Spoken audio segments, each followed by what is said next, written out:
Hello, everybody. Welcome to the You're Too Valuable podcast. My name is Gregory. I'm one of your Too Valuable podcast hosts. As you can see here, if you're watching us, there's only two of us here. We actually have our guest, which is Justin. I'm really glad that he decided to come back. We didn't treat him too terribly on the last podcast that he was here, or last couple of the two. And so I'm kind of excited that he's here. And so say hello, Justin. Say hello, all of our listeners. Hello, Justin. Very, very excited to be back. I guess I did okay because y'all invited me back. You um, did well. You actually did really well. Thank you.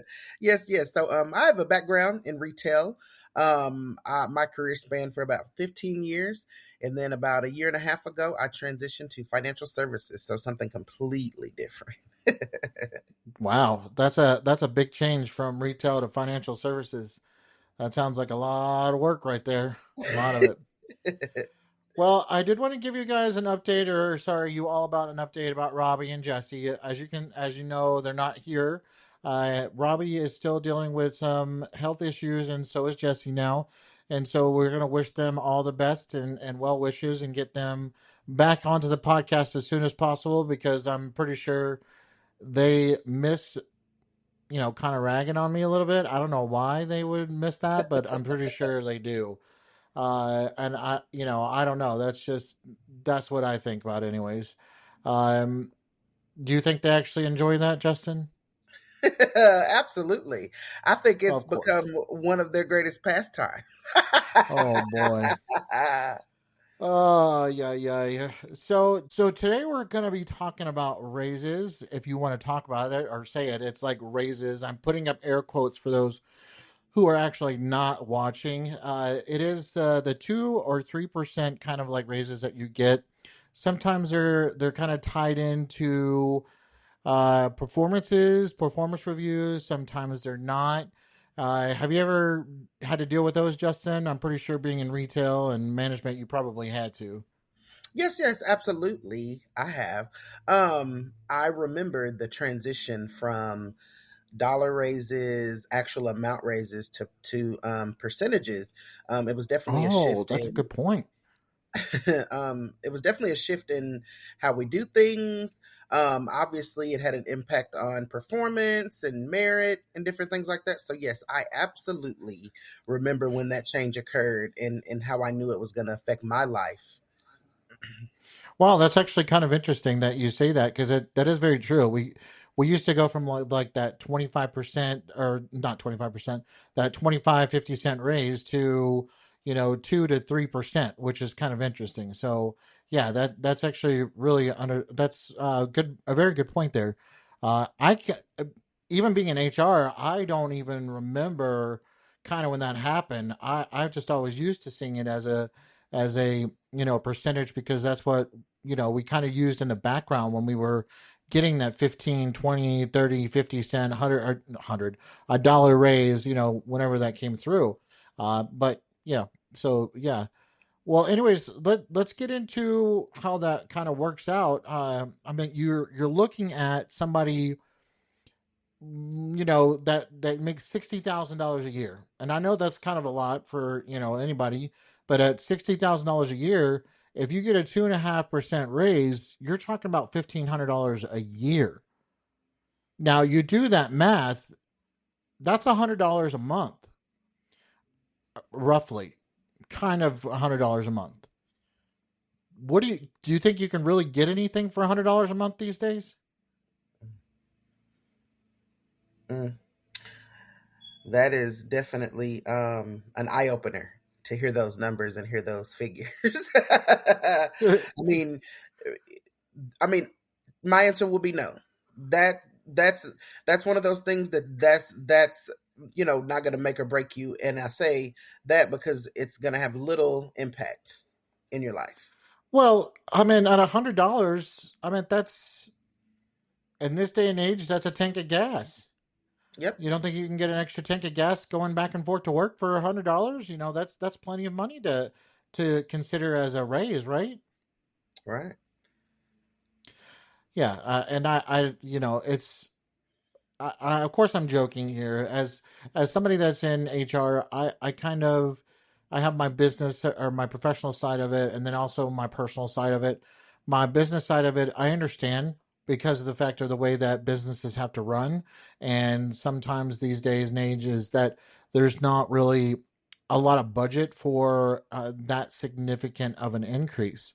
But when you're looking at, $1,500 to $1,000 a year as an increase, what is that? That's not much at all, right?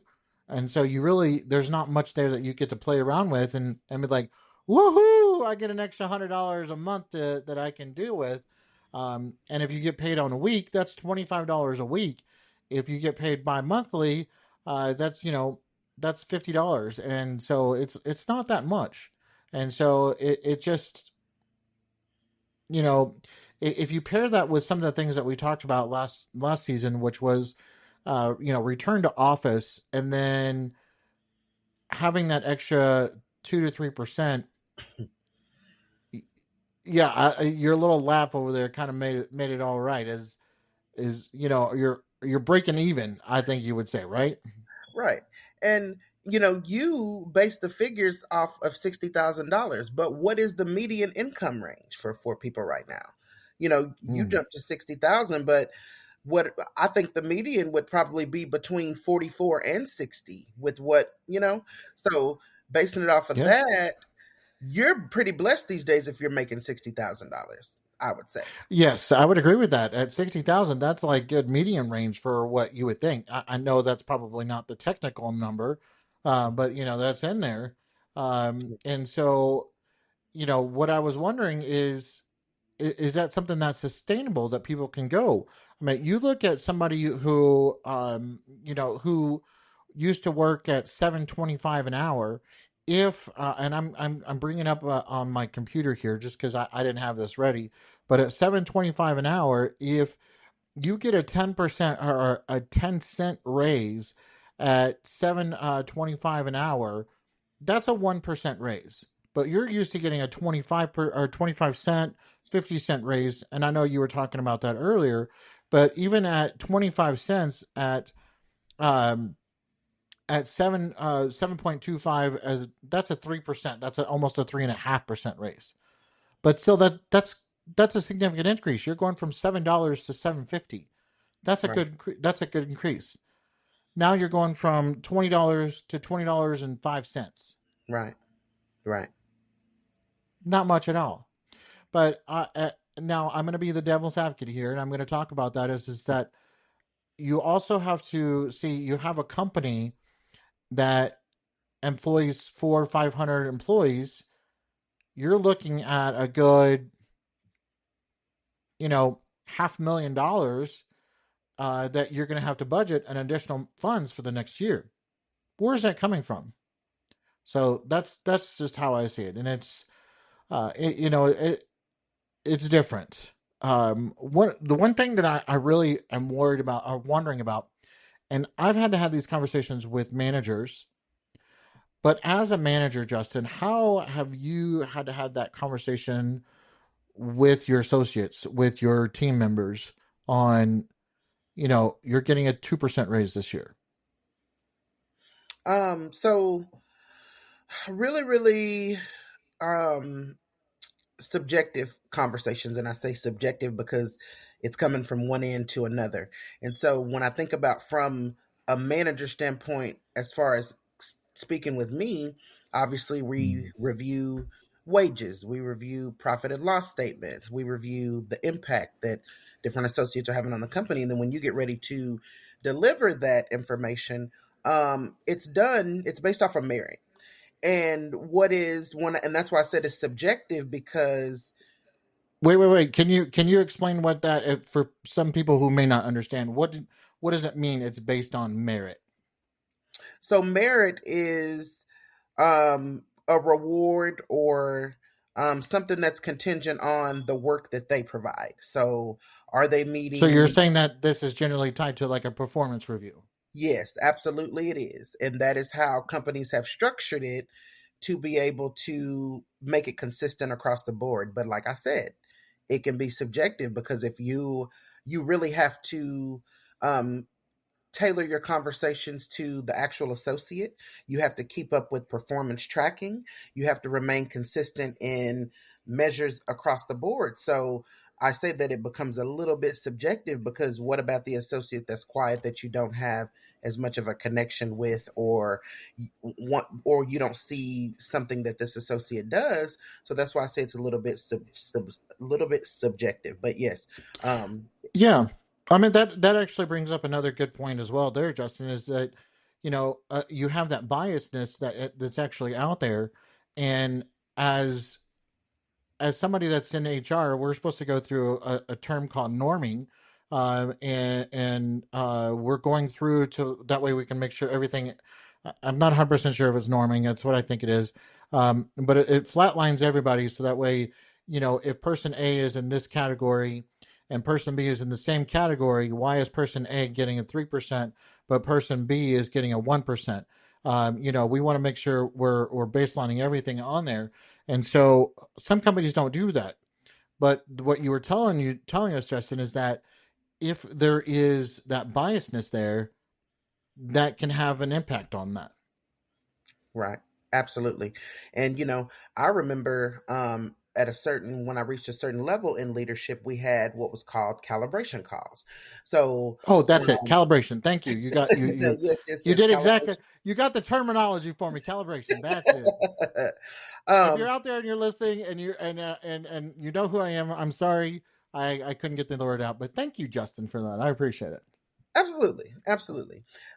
You would have calibration calls, and I have to say that in some instances where upper management has had a connection with an associate, they will agree with you if you want to go above, 1, 2 medium.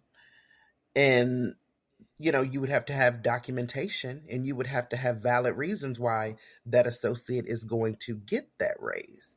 And that breaks Mm-hmm. open a whole nother can of worms with conversations and why you think. What specifically have they done? Do you have specific instances? What type of feedback have you given them? What type of are they on any first or second coachings or development plans? So um, Yeah, that's true.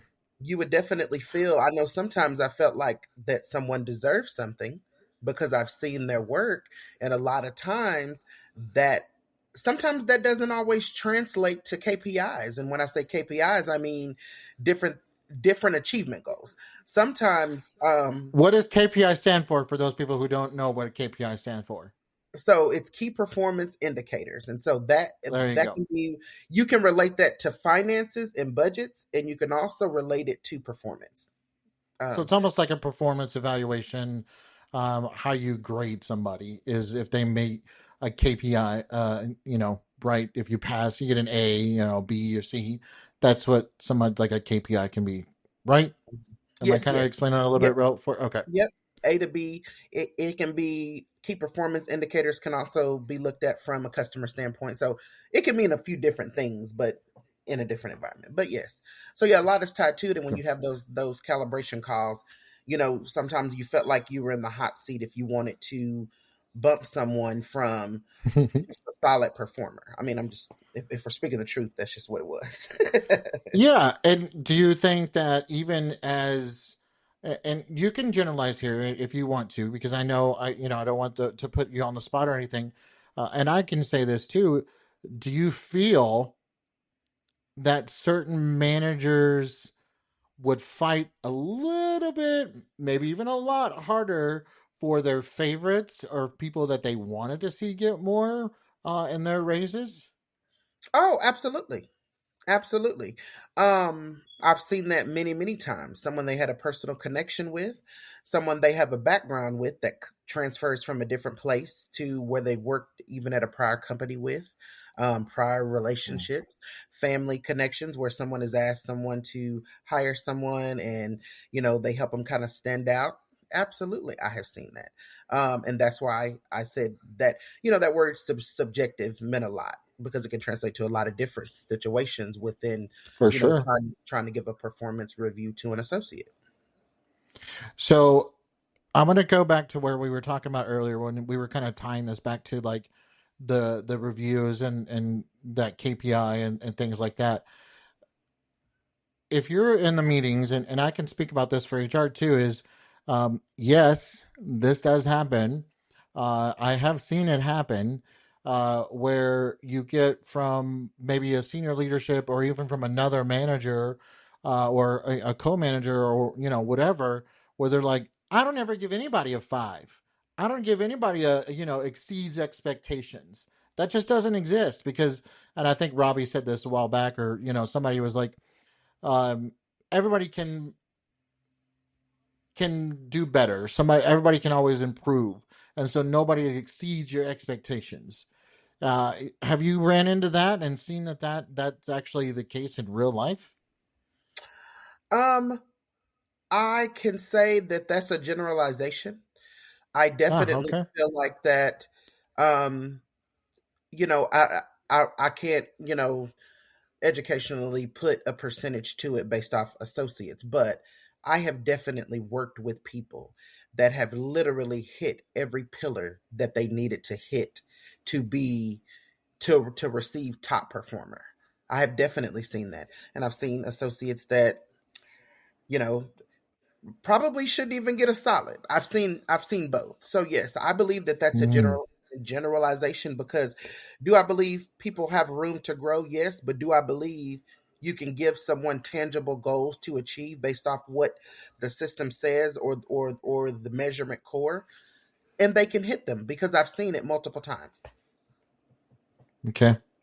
So now the other way that I have seen this work when it comes to a budget and budget perspectives and a budget the way that goes because it's all about budget. We want to make sure we don't spend too much money. We still need to. We're a business, so we need to make money. I mean, that's what businesses are there for, to make money.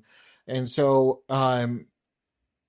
you're getting a budget from your finance team or from your senior leadership, and with that budget, let's say your entire budget is $10,000, and that's on a forecast of 2% based on all of your employees under your group. And you can allocate that money to anyone or to anyone's that you want to on a percentage basis, like a 1% here, 2% here, 4% if you really feel like it. Have you run across that too? Mm, so the different levels of leadership I've had, I haven't directly been told that, Okay. but there are other meetings and different things that I have heard of that I've, known that go on that says, hey, this is what the budget is going to be. And that's the whole point that leads to those calibration conversations, which is like, hey, Oh yeah, that's true. Yeah, you know what I mean? for So sure. it's a direct correlation. Now, while like I don't think that anyone sits and goes, you can only give this out, but there's those conversations that says, hey, rate people in reality. There's no one Hmm. perfect. So those messages they were conveyed to us just in a different kind of way. But let's go back. We have to go back and look at the numbers because they are, it is a business that wants to be profitable. So yes, I've been in situations where that has been brought up, but I can say just in a different kind of way. Okay. Yeah, and it's a difficult situation no matter how you say it and how you put it, no matter what. And that's because, we're we're humans. We need to have, proper compensation for our work. And we expect that, hey, we're going there, we're doing great work, reward me for it. Give me that extra money. Right. Now, the one thing that I kind of as like a personal kind of thing that throws me off is two parts here. One of them is inflation. Inflation is 2, 3, 4%. Hopefully, not any more than that. It really ranges 2.4. on what's going on in the world. Yes. So is that 2, 3% raise that you were given really a raise, or would you consider that, as we would say in the world, a cola or a cost of living increase? Uh, you know, what are your thoughts on that? So I was doing some research, just reading, and in February they did the final statement. It'll be updated in April, for the U.S. And currently we're sitting at a 2.4 inflation rate. Now, how does that Mm. equate to hourly? So so let's say if you get a 3% raise, you're just above where you're going to see some of that raise.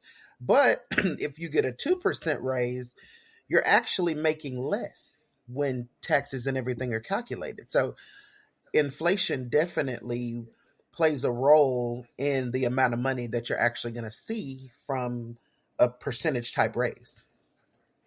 Now, do you? This is actually just a question that came off the top of my head, and I'm gonna kind of piss myself off here a little bit, but because this is my personal opinion, and yes, I did say a little bit of a word language, Gregory. Um, if you're really doing that, is it really considered a raise, or is it just considered here? Let me give you some extra money. And then it's just like, did I really get a raise or not? Well, and you know what percentage raises really correlates. So the how it's presented is that those types of raises are to combat inflation. But if the numbers don't fall in line by the way the model looks, you're losing. That's just the facts. Yeah. Well, and that goes on to the whole question of, all right, you're going to get 2 to 3%, hopefully. Even in certain economies, you may not even get a raise at all because companies are not doing well, and they're like, I can't afford to give 2 to 3% raises to my employees, my team members, because I'm losing money now. Or I'm not, earning as much as we did, and so it's difficult. That begs to differ of we had talked about before on people who job hop and we go from one particular job to another because when you do that, Robbie sent me this quote or this thing is like he's got people that move and they get 10 to 20% in salary increases with a new offer. That's a significant increase. I mean, I know for myself, I've taken a pay cut for moving jobs. I've taken increases, so it goes both ways. But if you're going to stay there for 2 to 3% year over year, but yet you can move in a year or 2 years and get a 20, 10, 20, 25% raise, what would you choose? Hmm. I mean, Right? I mean, you wouldn't. It would be hands down a no brainer, right? right, right, right. And absolutely, I think that um employees should seek to get promoted, should seek to change and move around in positions because that's where you're actually going to get the difference. And I don't know why I just thought about this, but there were a couple times that I could say that when it was time for a promotion, or if you were up to get a promotion in the previous company I worked for, you could spend 4 or 5 years getting just a solid performer, but all of a sudden, before you're up for a promotion that year, you get top performer. Why is that? Because in order to get the promotion, you you have to have a certain rating. So, Oh, yes, I have seen that. It's happened to me. I interesting. did, I, it was like I couldn't get top performer, but all of a sudden, when I was getting ready to be promoted to upper management, all of a sudden one year I was like top performer. I'm like, I haven't gotten this in my whole, assistant manager Y- career. Yeah. That all of a sudden, before I was going to be promoted to the head manager, it had to be a certain thing. But that's kind of getting off topic. But yes, I No, no, think actually that's not getting off topic whatsoever. I mean, that makes a valid point of where we were talking about earlier of you know, are you somebody going to fight for you for certain reasons? And I mean, that's a perfect example of yes, they're going to fight for you for a certain reason because I want to promote you. I want to Mm, get you another, another position. And if you're just at meet expectations, they're going to be like, why do you want to promote somebody that's at meet expectations? You got to have, exceeds expectations or top performer in order to get that great promotion. And yet they don't want to give it to you other times because that can limit or, that's going to be like, oh, hey, I got top performer. I should get more money. But they don't want to do that. right. You see what I'm kind of getting at there? Absolutely. No, that's just kind of funny. So if you're looking at kind of the different industries, and I've been in lots of different industries, this is for sure. And I can say it's really close to the same, no matter what industry you're in and how it goes. It's just the way that it's going to happen. Uh, Looking at it from a leadership point of view to kind of just an associate, individual contributor type of situation. What do you think is more difficult, the manager level or the individual contributor kind of getting that information? I would say more important, it's going to be on leadership and management because, kind of like I touched on earlier, you can have associates that are working to meet certain goals, but if I, as a manager, don't observe and don't give correct feedback and document feedback and track progress, then it's going to be to the detriment of the individual contributor. So I think it's really really important when knowing that that's going to be the situation for leadership and management to really pay attention to how they are tracking associate accountability, and that you Hmm. really are consistent across the board. Right. And that goes back to that level mindset, or what did you call it again? I done forgot. Where you The level set everybody. Oh, Calibration. There you go. Look at it. Calibration. calibration. Calibration. I Yeah, was trying to go calibration. back because we said a lot of words. So I'm I like, hey, know we've said a lot of words. what It's word are like, you saying tonight? uh, oh geez, it just gets all mixed up in there. And so now, if you're looking at all of that and you're getting it together, and and I've seen this happen, so I kind of I think it's funny. Uh, you were talking about your manager getting it all together and putting it together and then distributing it. What happens if an employee gets a hold of, or a team member gets a hold of the whole list of raises, and they may say a couple things. They could see, why did I only get a 1% raise when, John over there or Jane over there got a 5% raise? And I do a heck of a lot more work than they do. How do you think that works? um, so that kind of poses another idea that comes to mind, or some experience that I have.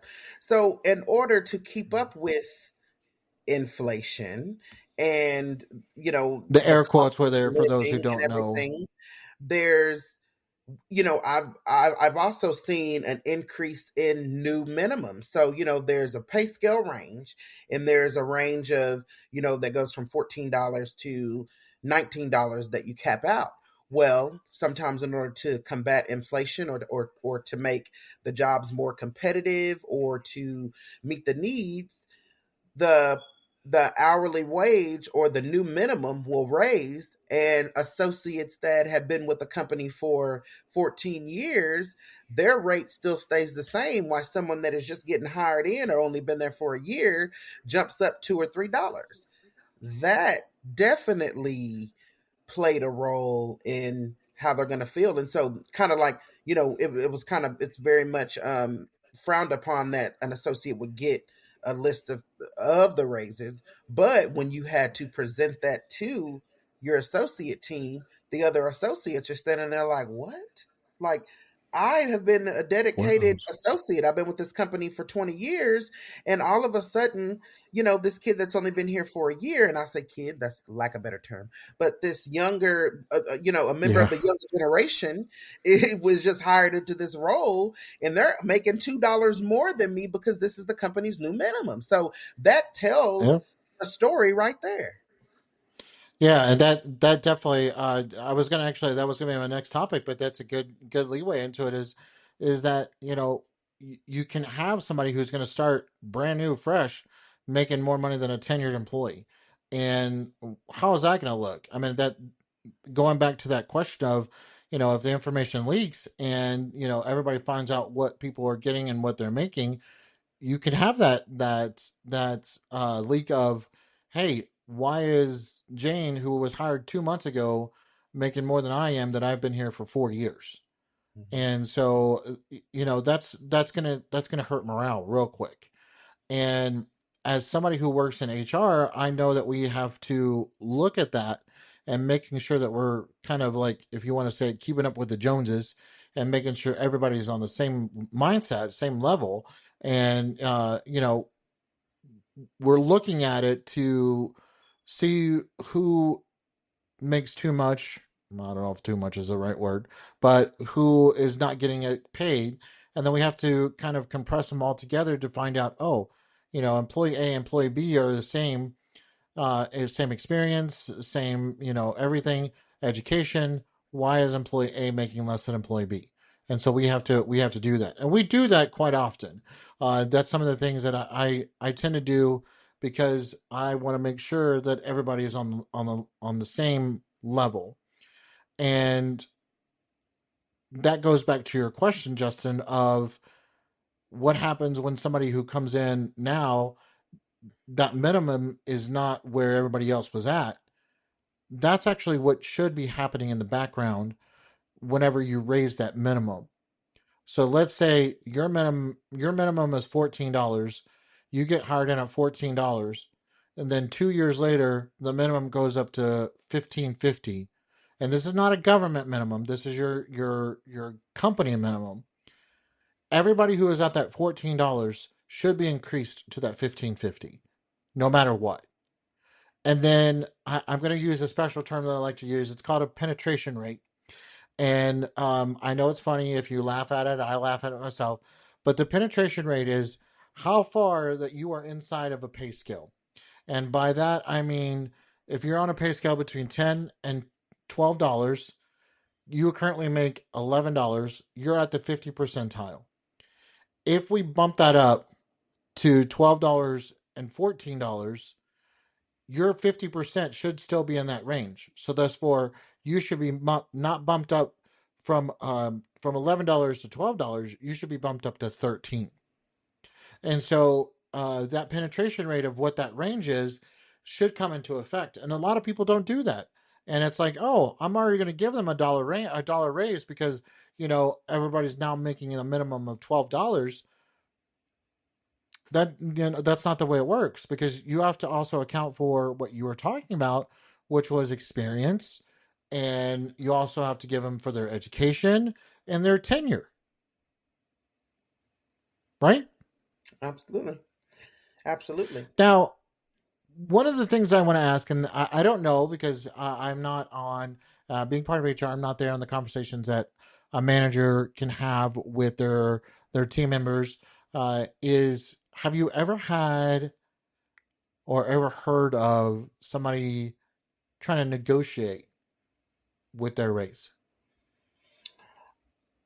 So that's I've experienced it some, but like you kind of talked about the different companies, when you work for a certain corporate company, a public company, that negotiation is kind of understood at the beginning that this is the solid rate. So when Yeah. in terms of negotiation, one of those 20-page documents that you have to sign online that you click yes, yes, yes, yes, yes through nowadays, that we used to sign Yeah. in, that is a part of that fine print that says, hey, when it's time for a raise, this is the raise that we will give you. upon this deliverance, there's, there won't be any negotiation because that is what is preset and selected for you. In interviews, that is one of the things that we do have to cover in, orientations, just in the companies I've worked for, is that, hey, Right. this is what you're getting hired in at, and this is, what, this is what it's going to be at the year mark, and this is when it will start. So, I've worked for corporate companies that way. That has been that way, and I haven't had the opportunity to work somewhere where a raise was negotiated. I would say like a mom and pop business, or a business that only has 4 or 5 locations. That's not considered public. Yeah. And that's true. And that actually kind of brings up another question for me is this easier to do in a smaller company with that negotiation tactic than it is in a larger company? And Hmm. I would agree with that. That yes, that's the case because there's a little bit more leeway, or there could be some leeway in there. Now, if you're a PE or a private equity owned company or a backed company or something like that, you have investors to go through. That's the same thing as a major corporation. And so smaller companies, you may have that opportunity, and you can go there. But that's one of the things that I wanted to bring up is what you as an employee can do, because I want to get into the point of trying to give a little bit of advice, and I'm not giving legal advice, anything like that. This is just some of the things that I could suggest that you try. And as somebody who was growing up in the South, my mother always used to tell me, "What's the worst they can do? Tell you no." Well, no, not really, because they can fire you. No, not really. I don't know about that, but what they can tell you no. And so some of the things I can tell you, or I can say, is see if you can negotiate. Would you ever negotiate a raise, Justin? Yes. And, I think about it when you're working for a corporate company. I think about that negotiation on the front side. And what I think that conversation looks like is that, hey, I want to know the range of the raises and how they work. Okay, now break it down and tell me everything I need to do on each level to meet that. And then I want to create a conversation with you, whether it be on a monthly basis, a quarterly basis, to see how I'm tracking on those. And I want to build, solid, tangible goals to be able to meet that, so that when it's time for my review, I can reflect. And if I've missed something, I've missed something. But if there's listed tangible things that I have done to get to that, then I want to be able to deserve that raise. So tell me what I can do on the front side to meet all of those goals. And I can say that Yeah, when being hired in, and depending on the size of the company, that scale wasn't communicated until the time of to deliver the conversation, or it's not something that yeah, it was said on the front side. So I think my bit of advice would be, find out the different percentages based off of the work that you do, and set a goal plan, and hold your leader, your manager, accountable for communicating that to you and giving you real honest feedback, and also having your being able to take criticism plays a role in that too, because if you're going to say, tell me what it is, you have to be open-minded to say, hey, tell me what I'm doing wrong. You know what I mean? You can't ask for it and yeah. not do Not all of us are good at taking so. feedback. So I've heard it's that before. I've seen that before. it so I think when working for a bigger company, that is the way to negotiate your raise, because that's going Yeah, to, tell the true story. And then if it comes down to it and you say, you know what, I talked to you, told me this is what we talked about, I hit this goal, I hit this goal, I hit this goal, so I don't understand why. Then they would have to yeah, understand, then they would have to negotiate, they would have to talk to you about that. Now, whether or not it would change the percentage once it's in the system, I can't say. yeah. I'm That's not another question right then authority and has there, to right? be Is that, that even possible?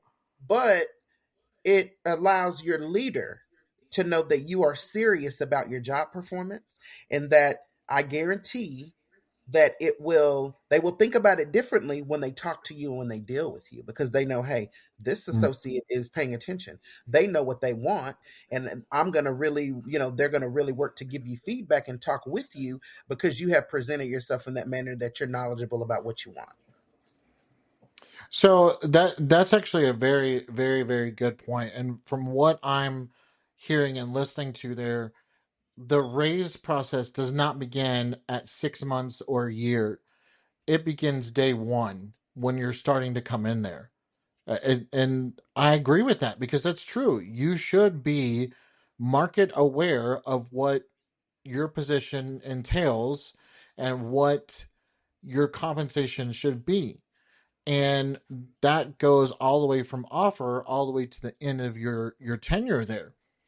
And so the things that you can do is make sure that you are that market aware and that you can make sure you're up to date with what your particular position is paid for around your area, your location, within your industry, within your city, within your state, and make sure you do that and bring that to the table. And that's true. You should do that no matter what. And so that's actually a very, very, very good point, Justin, is that it's not a once a year conversation. It's a continual conversation that you should be having, that you should also be looking at and doing that research even before your reviews, because that gives you more kind of like the firepower to do what you need to do. So that way you can say, oh, hey, this is where I'm at. This is where it's going. So very, very, very good point. I really appreciate that point. And so the other aspect or the other thing that I wanted to kind of talk about with that is in the advice is, you know, we talked earlier that if you're moving from job to job, you're looking at like a 10, 20, 30% raise, increase in salary, whatever you want to try to say about it. You know, is that something that you should be doing anyways in order to kind of combat this whole 2 to 3% small raise, not really a raise kind of thing? What I mean, do you even think that that's realistic in your workforce? Hmm. I do. And that kind of starts as part of those conversations, like, what do I need to do to not only get the raise, but my conversation was, I'm looking to get promoted. Like whenever I would tour with a district manager, regional Yeah, manager, when I'm talking to, my direct manager, it was like, hey, what do I need to do to get promoted? I need you to hold me accountable enough to get promoted. So absolutely, that is something that you would need to look to be able to um, um, make yourself marketable to be able to get that position. Because the way that I feel, that is where you're going to see the biggest increase. Think about how yeah, long you have to work in a position where you're only getting that 2% raise to make money that is going to change your life. And really, yeah, it's going to be getting a promotion, which those conversations and feedback have to go in that, and changing positions and doing different things. Even considered, there's a difference between salary and hourly, but then changing positions to where you make a little bit more based off of the type of job and the competencies of it, so you get paid more. So yes, moving around and getting promoted is the way to go, especially when you're working for a corporate chain company. yeah. And that's also, that's important to understand is that you have to continue to do what's good for you and understand that what's good for you doesn't necessarily going to be good for the company. And sometimes you just have to do what you need to do. And now, the one thing that I want to talk about on the company side, and Justin, you may not be able to kind of come in onto this side, is that companies tend to have, just like in anything else in this world, they have that budget. We talked about that earlier, and companies are going to be like, oh, hey, I've got $10,000 to use on my budget, but if I can only give out 5,000 of that, that's $5,000 more than I can get, that I can not necessarily keep for myself, but that's $5,000 that the company is not going to have to spend. Hmm. And so you're going to have that leeway there. And so that kind of goes back to the question of negotiating, is allow yourself to negotiate that amount if you can, because you never know. And you don't know if that's actually going to happen or not. So, one of the things that kind of aggravates me as somebody who's in HR and somebody who's dealt with senior leadership, lower level leadership, is the concept and the mindset of let them leave. Let's give them 2 to 3% raise. And if they don't like it, let them leave. We can hire somebody else. But then again, you have that mindset, and then it costs so much money to rehire, retrain, re-get that person back to that original person's like level. That's a lot of money. And you're averaging like 50 to 200% of their annual salary just to do that. And you're wanting to save $4,000. So just think about that. And some companies don't understand that. It's like, put that mindset out there. How much money is it going to cost you to rehire, retrain, and have your talent acquisition person go out there? This is something I'm very passionate about, and I try to explain this to some of my leaderships, and sometimes it just doesn't come through, and it just you know if that's the case.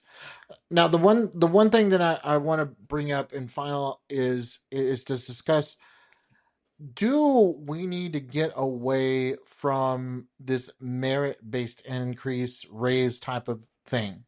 And this is where we kind of started it all, is that these 2 3% raises are tied to performances. Do you think we should get away with that altogether and just, one, either go back to the standard raise, or do you think that there should be a combination? What are your thoughts on that, Justin? I mean, I would say combination. I definitely believe that there should be some way to reward top performers within an organization, and I think that that could be structured a different way. But I think that it should be consistent across the board because you know if you look at what someone else is doing and you take what another associate is doing, at the end of the day, the associate that is not doing as much and the associate that is doing great, they still have a job. Now, there's other different things that they can do to affect that, that just that, hey, this is a deal breaker, you have to leave. But at the end of the day, some of those people that don't perform so well still have their job just like everyone else. So Yeah.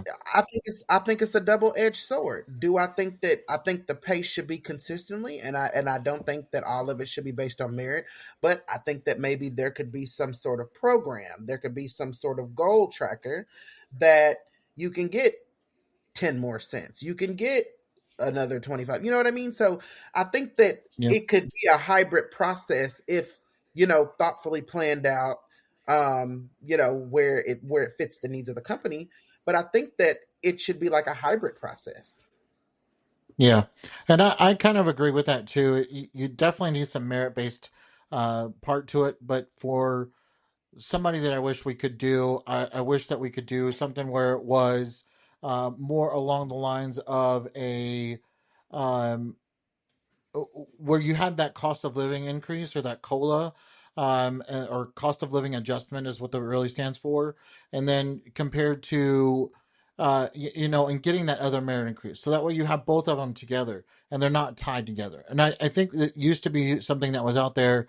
It happened once a year that there was a COLA, and then after that you had your merit increase. I think that that's something that we should get back to. And will it happen? Probably not. Should it happen? I think so. And my advice for business out there: do that. Try to make your people happy, because if you let them leave, it's going to be more expensive for you to go, or to rehire somebody and get them trained in there again. So, I wanted to say thank you very much, Justin, for coming in today onto the podcast. I know it was a little bumpy, still a little bit rough from the season break and trying to get back into everything. But I really appreciate you coming in just to say hello, talk to us about these lovely supposed raises that we have, and if this is something that we actually can do or not do. I really appreciate it. So, do you have any final thoughts out there that you want to give to our listeners? I would say it all boils down to how you want to grow and what you want to do. So when you start with the company, find out what you need to do great, be great, stay consistent so that you can work towards getting that higher percentage. You can work towards getting promoted because ultimately the job that you deliver is contingent on it all. So always strive to be great, be the best so that you can be among the top pick. Yeah, good point. And I want to add on to that is I want to go back to exactly what you said earlier. My last final thought is this is not a once a year type of discussion. You should be having this discussion all year long. Make your opinions known. Make it known that this is what you're working towards.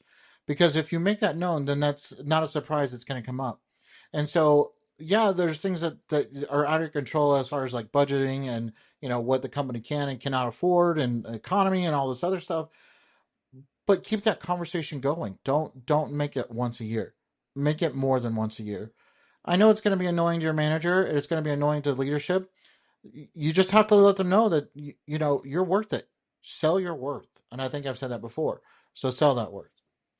Well, thank you again, Justin, for being here. I wanted to talk about stories at your2val.com. That's STORIES at you are the number two and then VAL.com. Send us some stories about this. Also, send us some suggestions on what you want us to talk about, what we have, and let us know if you actually want to be a guest host like Justin here, and let us know if you want to come on. I'm hoping that Jesse and Robbie get to come back soon.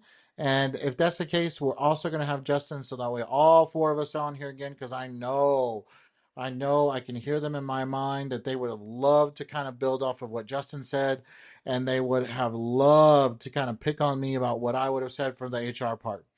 Oh, I can hear it in my head, and I'm definitely not looking for it.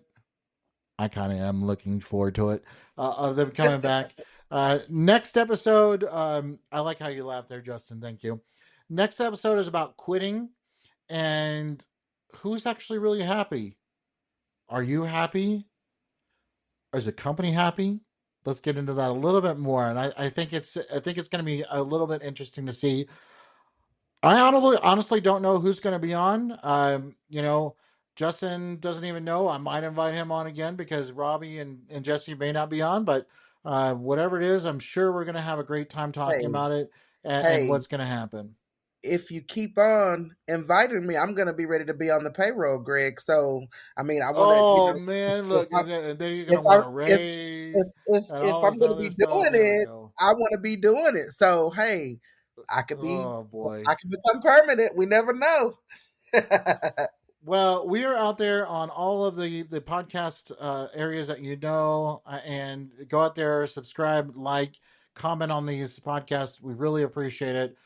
We want to keep out there and keep going on, keep making these seasons after seasons and episodes after episodes. Uh, the full crew is going to be back soon. Let's hope soon. Take care, everyone. Justin, thank you again. We will see you all soon. See y'all later. Thank you.